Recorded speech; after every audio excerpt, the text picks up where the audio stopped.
પાટણ શહેરના telephone exchange રોડથી કર્મભૂમિ society તેમજ yes બંગલોઝની કેનાલનો road સુધીના વિસ્તારમાં કરોડો રૂપિયાના ખર્ચે નાખવામાં આવેલી ડ્રમ વોટર લાઇનની લાંબા સમયથી યોગ્ય સફાઈ ન થતાં સ્થાનિક રહીશોમાં ભારે રોષ જોવા મળી રહ્યો છે.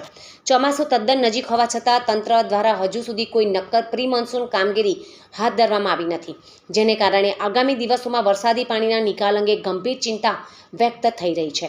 સ્થાનિક નાગરિકોના જણાવ્યા અનુસાર સ્ટ્રોમ વોટર લાઇન સાથે જોડાયેલી અનેક મુખ્ય ચેમ્બરોમાં મોટા પ્રમાણમાં માટી, રેતી અને કચરો ભરાઈ ગયો છે. અનેક સ્થળોએ તો ચેમ્બરો સંપૂર્ણપણે બ્લોક થઈ હોવાનું પ્રત્યક્ષ દેખાઈ પણ રહ્યું છે. પરિણામે સામાન્ય વરસાદમાં પણ પાણીનો યોગ્ય નિકાલ થઈ શકે તેવી સ્થિતિ રહી નથી. રહીશોએ આક્રોશ સાથે જણાવ્યું છે કે સરકાર અને નગરપાલિકા દ્વારા જનતાના કરોડો રૂપિયાના ખર્ચે બનાવવામાં આવેલી આ મહત્વપૂર્ણ સુવિધા માત્ર જાળવણીના અભાવે બિનઉપયોગી બનવાના આરે પહોંચી ગઈ છે. જો ચોમાસા પહેલાં તાત્કાલિક સફાઈ કરવામાં નહીં આવે તો ભારે વરસાદ દરમિયાન સમગ્ર વિસ્તારમાં પાણી ભરાવાની ગંભીર સમસ્યા સર્જાશે અને સ્થાનિક લોકોને મોટા પાયે નુકસાન વેઠવાનો વારો પણ આવશે.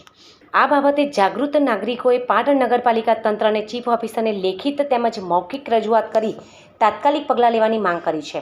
પ્રી મોન્સૂન કામગીરીના ભાગરૂપે સમગ્ર વિસ્તારમાં વિશેષ સફાઈ અભિયાન ચલાવીને ડ્રમ વોટર લાઇન તેમજ તેની તમામ ચેમ્બરો યુદ્ધના ધોરણે સાફ કરવામાં આવે, જેથી વરસાદી પાણીનો અવરોધ વિના નિકાલ થઈ શકે.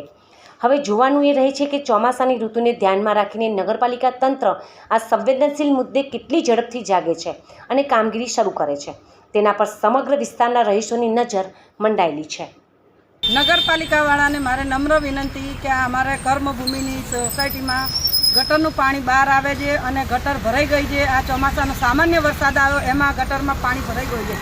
તો અમારે નગરપાલિકાના પ્રમુખને બહેનોને વિનંતી કે આટલી ગટરો ચોખ્ખી કરાવી દો. હજી તો સામાન્ય વરસાદમાં આટલું થયું છે, તો વધારે વરસાદ આવશે ત્યારે અમારે શું હાલત થશે?